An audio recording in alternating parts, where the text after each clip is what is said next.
നമസ്കാരം.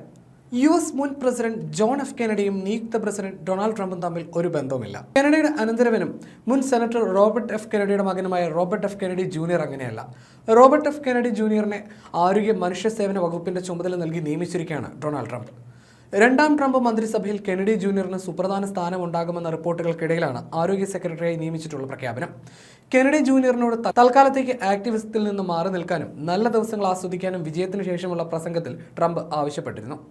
പലതരത്തിലും കുപ്രസിദ്ധനാണ് Robert F Kennedy junior. Vaccine വിരുദ്ധനും ഗൂഢാലോചന സിദ്ധാന്തക്കാരനും മാത്രമല്ല 70-കാരനായ നേതാവിനെ കുപ്രസിദ്ധനാക്കുന്നത്. ഹെറോയിൻ അഡിക്ഷന്റെ പേരിൽ കെനഡി വാർത്തകളിൽ ഇടം പിടിച്ചിരുന്നു. ഒരു ചത്ത കരടിക്കുട്ടിയെ ന്യൂയോർക്കിലെ സെൻട്രൽ പാർക്കിൽ ഉപേക്ഷിച്ച കെനഡി ജൂനിയറിന്റെ പ്രവൃത്തിയും നല്ല രീതിയിലല്ല ആളുകൾ എടുത്തത്. ലോകത്തിലെ തന്നെ ഏറ്റവും വലിയ വാക്സിൻ വിരുദ്ധവാദിയാണ് ഇദ്ദേഹം. വാക്സിനുകൾ ഓട്ടിസത്തിനും മറ്റ് ആരോഗ്യ പ്രശ്നങ്ങൾക്കും കാരണമാവുമെന്നായിരുന്നു ഇദ്ദേഹത്തിന്റെ പ്രധാന വാദം.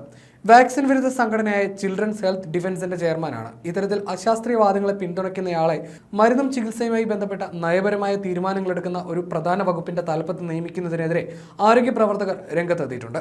മരുന്ന് കമ്പനികൾ അമേരിക്കയുടെ പൊതുജനാരോഗ്യത്തെ തകർത്തുകൊണ്ടിരിക്കുകയാണെന്ന് കെനഡിയുടെ നിയമനത്തെക്കുറിച്ചുള്ള സോഷ്യൽ മീഡിയ പോസ്റ്റിൽ ട്രംപ് വ്യക്തമാക്കി. ഇത് അവസാനിപ്പിച്ച് അമേരിക്കൻ ജനതയെ ആരോഗ്യമുള്ളവരാക്കുമെന്നും അദ്ദേഹം വ്യക്തമാക്കി.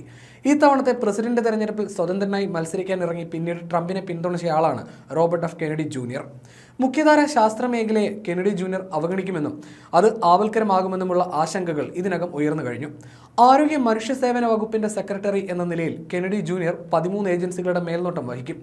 ആരോഗ്യ ഇൻഷുറൻസ്, ഭക്ഷ്യ മരുന്ന് നിയന്ത്രണം, പകർച്ചവ്യാധി നിയന്ത്രണം, മെഡിക്കൽ ഗവേഷണം എന്നീ നിർണായക മേഖലകളുടെ ചുമതലയുമുണ്ട്.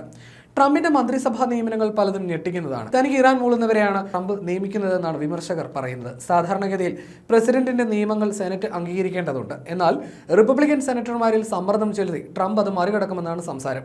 അതേസമയം ട്രംപ് അമേരിക്കൻ പ്രസിഡന്റായി ചുമതലയേൽക്കുന്നതിന് മുമ്പ് ലെബനനിൽ ഹിസ്ബുള്ളയുമായുള്ള താൽക്കാലികമായ വെടിനിർത്തലിൽ ഇസ്രായേൽ ഒരുങ്ങുന്നുവെന്ന റിപ്പോർട്ടുകൾ കഴിഞ്ഞ ദിവസം പുറത്തു വന്നിരുന്നു.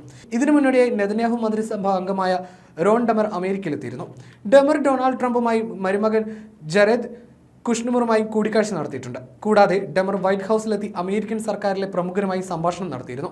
അടുത്ത വർഷം ജനുവരിയിലാണ് ട്രംപ് അമേരിക്കൻ പ്രസിഡന്റായി സത്യപ്രതിജ്ഞ ചെയ്യുന്നത്.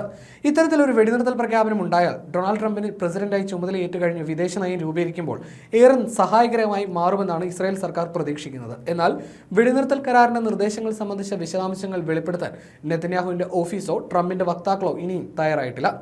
അമേരിക്കൻ സർക്കാരിലെ പ്രമുഖരുമായി താൻ എല്ലാ കാര്യങ്ങളും വിശദമായി തന്നെ ചർച്ച ചെയ്തു എന്നാണ് റോൺ ഡെമർ വാഷിംഗ്ടൺ പോസ്റ്റിനോട് പറഞ്ഞത്. അതിനിടെ ഇസ്രയേലുമായി തങ്ങൾ വെടിനിർത്തൽ കരാറിൽ ഏർപ്പെടും എന്നാണ് ഹമാസ് നേതൃത്വം പറയുന്നതെങ്കിലും ക്രിയാത്മകമായ ഒരു നിർദ്ദേശവും ഇസ്രായേലിന്റെ ഭാഗത്തു നിന്ന് ഇതുവരെ ഉണ്ടായിട്ടില്ല എന്നാണ് ഹമാസ് നേതാക്കൾ അറിയിച്ചത്. കഴിഞ്ഞ വർഷം ഒക്ടോബർ 7-ന് ഇസ്രായേൽ അതിക്രമിച്ചു കയറി 1000-ലധികം പേരെ കൂട്ടക്കൊല നടത്തുകയും നിരവധി പേരെ തട്ടിക്കൊണ്ടുപോയി എങ്കിലും ഇക്കാര്യത്തിൽ ഹമാസിന് ഇനിയും ഒരു കുറ്റബോധവും ഇല്ലാത്തത് പല അന്താരാഷ്ട്ര നിരീക്ഷകരെയും അമ്പരപ്പിച്ചിട്ടുണ്ട്. ഈ നടപടിയിലൂടെ തങ്ങൾ പ്രതിരോധം തീർക്കുകയാണെന്ന ഹമാസിന്റെ വാദം ആരും സ്വീകരിക്കുന്നില്ല. നേരത്തെ താൻ വീണ്ടും അമേരിക്കൻ പ്രസിഡന്റായാൽ പശ്ചിമേഷ്യൻ പ്രശ്നത്തിന് അടിയന്തരമായി പരിഹാരം കാണുമെന്ന് ട്രംപ് പ്രഖ്യാപിച്ചിരുന്നു.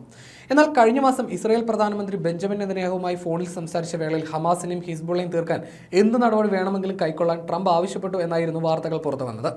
നെതന്യാഹുവിനെ സംബന്ധിച്ച് അദ്ദേഹത്തിന് ബൈഡനേക്കാളും അടുപ്പം ട്രംപിനോടായതുകൊണ്ട് കർശന നടപടികൾ സ്വീകരിച്ചാൽ അമേരിക്ക ഭാവിയിൽ പിന്തുണയ്ക്കുമെന്ന് അദ്ദേഹത്തിന് അറിയാം.